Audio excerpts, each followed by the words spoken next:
Okay mga guys, no? So nandito na naman tayo para magbigay ng maiinit na reaction, reaction video. Ito yung komentaryo, suggestion, criticism, kung ano man ang inyong saloobin, pwede rin naman kayo mag-comments diyan sa baba. So ito yung bibigyan nating reaction, no? Ito yung balita, mainit na balita ngayon tungkol sa Iran at Amerika. Ganito pala yung ginawa ng US doon sa Iran.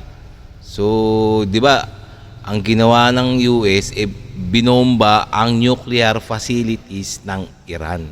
So, talagang iyak talaga ang Iran dito. So, itong bibigyan natin komentaryo, question. So, kung bago ka pa lang sa aking channel, mga guys, don't forget like and subscribe na lang muna sa ating YouTube channel bago tayo mag-umpisa. And also, please paki-subscribe kay Solidong Kaalaman. So, sa kanyang video to, nabibigyan lang natin ng reaction, no? Kasi ito yung mainit na balita ngayon sa Middle East. Lalo na yung ginawa ng US sa Iran. Kasi itong Iran na to, napakakulit. Talagang makulit pa sa daga. So, okay, no? So, umpisa na natin, So, ito yung ito pala yung ginawa ng US sa Iran. Okay?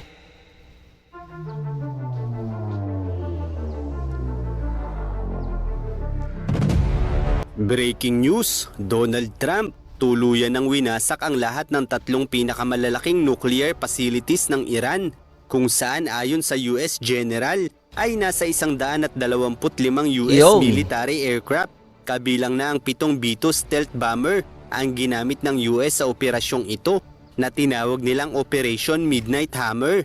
At base sa paglalarawan ng US General ay nagmula ang aircraft sa Estados Unidos, kung saan ang ilan Teka, no? Napakatindi pala nitong ng itong US, no? Talagang giniba nila yung puwersa. Giniba nila yung puwersa ng Iran. Ganyan kalupit ang Amerika. Sa mga ito ay nagpatuloy patungo sa kanilang base sa Indo-Pacific region, habang ang ilan naman sa mga ito, kabilang na ang 7 B-2 stealth bombers, ay tahimik na humiwalay sa grupo upang magtungo sa Iran at umatake sa mga nuclear sites nito. At sinasabing bago pa tuluyang makapasok sa airspace ng Iran ang mga aircraft ng US, ay nagpakawala muna umano ng higit sa 200 Tomahawk missile ang submarino ng US na nagwasak naman sa nuclear facilities ng Iran sa Isfahan, habang pinangunahan naman ng mga fighter jets ang pagpasok sa airspace ng Iran upang tiyakin kung may mga fighter jets din ang Iran sa kalawakan, habang tahimik naman itong sinusundan ng mga B-2 stealth bombers na nagpakawala naman ng mga bunker buster bomb na sinasabing tuluyang sumira sa mga nuclear facilities ng Iran sa bahagi. Yun naman pala, no? Talagang planado ng US ang pagwasak sa mga nuclear site ng Iran. So matindi, malupit talaga itong Amerika, no? Kaya anong masasabi mo, Iran? Ng Natanz at Fordow. At ayon naman sa US Defense Secretary ay hindi umano nila tinarget ang mamamayan maging ang kasundaluhan ng Iran sa operasyong ito, isang pahayag na nagpapakita sa layunin ng pag-atake ng US na nais lamang talaga nitong sirain ang mga nuclear facilities ng Iran, dahil ayon nga kay Donald Trump ay malaking banta ito hindi lamang sa Israel. Yes, tama naman ang ginawa, no? Kumpara sa akin, tama naman ginawa ni Presidente Donald Trump na ang tanging pakay lang na nila ay ang pahinain ang nuclear capabilities ng Iran. Kaya hindi nila tinarget yung mga civilian ng Iran. So ayan talaga makatao. Talagang gusto lang ng Amerika talagang pahinain ang militar ng Iran dahil napakakulit yan ng Iran na yan. Kundi pati na rin sa Amerika at iba pang mga bansa, dahil bukang bibig umano ng mga ito ang mga salitang death to Israel at death to America. Kaya naman ganoon na lamang katindi ang pagnanais ng US na wasakin na lamang ang mga ito. Ayan, sabi ng Iran, debt to Israel, debt to America. Ayan, sino naging debt? Eh di sila yung Iran. Ito kaysa magpatuloy sa Saka isa pa no, talagang parang hambog no. Parang mayabang tong mga ano sa tingin ko sa opinion ko lang parang mga mayabang tong mga Iranian no. So talagang ayaw makinig sa Amerika. negosasyon sa Iran na wala namang nangyayari dahil naninindigan ng Iran na nais nitong ipagpatuloy ang pag-i-enrich ng mas matataas na purity ng uranium-235 na bagamat sinasabing hindi ito para sa mga nuclear weapons ay tila nga doon pa rin patungo ang ginagawa nila dahil karaniwang nasa 3 to 10% purity lamang ng uranium-235 ang ginagamit para sa mga nuclear power plants at maging sa mga medical research reactors.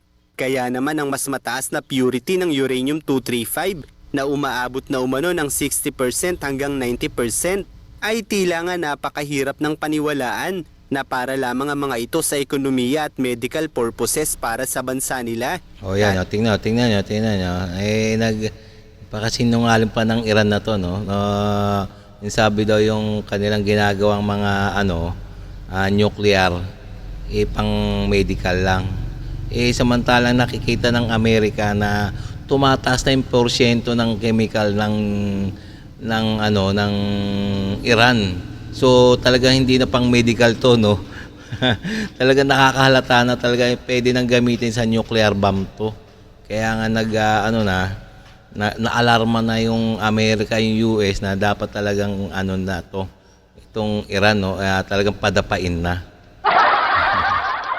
Dahil masyado na itong mapanganib para sa mga reactors, kaya't mas madaling isipin na nakalaan talaga ito para sa paglikha ng mga nuclear weapons. Bukod pa riyan ay inamin na rin noon ng IRGC Air Force at Missile Unit Commander na ang lahat ng missiles mula sa Gaza ay nabuo sa pamamagitan ng suporta ng Iran at sinabi rin noon ng kanilang Iranian Supreme Leader na ang kanilang misyon ay burahin sa mapa ng rehiyon ng Israel. At sinabi rin noon ng former Commander-in-Chief ng Iran na kaya nilang wasakin ang lahat ng lokasyon na nasa ilalim ng kontrol ng Zionist regime.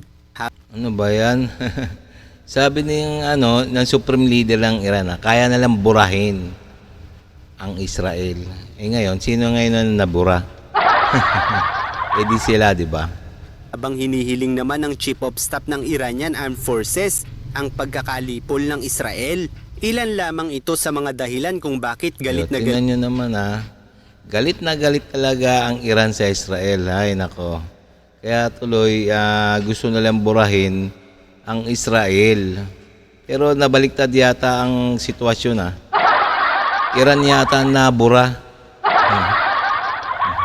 Galit ang Israel at US sa Iran dahil kung tutuusin ay walang dahilan ng Iran para hilingin ang pagkawasak ng Israel. Noong panahon kasi ng Pahlavi Dynasty ay maayos pa ang relasyon ng Iran at Israel. Subalit nang mapabagsak ni Khomeini ang Pahlavi Dynasty ay agad na nitong pinutol ang ugnayan ng Iran sa Israel at sinimulang ipalaganap ang pagiging anti-US at anti-Israel na pananaw sa rehiyon hanggang sinuportahan din nito ang mga teroristang grupo gaya ng Hezbollah at Hamas na naging daan sa patuloy na mga labanan at pagkakampihan sa rehiyong ito. Kaya't sa madaling salita ay ang Iran sa ilalim ng Iranian Supreme Leader ang unang nang himasok laban sa Israel. Kaya't makatwiran lamang na mabahala ang Israel at naisin nitong pabagsakin na ang rehime ng Iranian Supreme Leader. Kaya naman ganoon na lamang ang pasasalamat ni Netanyahu kay Donald Trump sa pag-atake nito sa mga nuclear sites ng Iran. Subalit sa kabila nito ay may mangilan-ngilan pa rin ang naniniwalang mabuti ang pamahalaan ng Iranian Supreme Leader dahil sa mga propagandang inilulunsad ng mga ito laban sa US at Israel at tinatawag rin ng ilan si Donald Trump na isang sinungaling dahil ipinakilala noon ni Trump ang kanyang sarili bilang isang taong tutol sa pagkakaroon ng mga digmaan. Subalit ang pananaw na ito ni Donald Trump ay hindi nangangahulugan na hindi na ito papasok sa mga labanan, lalo na at debt to America ang isinisigaw ng mga kalaban. Gayunpaman kahit na malinaw na ang dahilan ng US para lusubin ang Iran, ay marami pa rin ang naaawa sa Iran Lalo na ang mga taong may mababaw na kaalaman sa politika, kung saan kadalasan ang mga ito ay tumitingin lamang sa panlabas na itsura, gaya ng pagsasabing mabuti ang Iranian Supreme Leader kahit wala silang alam sa kasaysayan ng pamumuno niya, at ang pananaw na ito ay malinaw na nag-uugat dahil sa kanyang itsura. Dahil kung titignan natin ang itsura ni Khamenei, ay tila mababakas natin ang muka ng isang mabait at mahinahong matanda sa katauhan niya.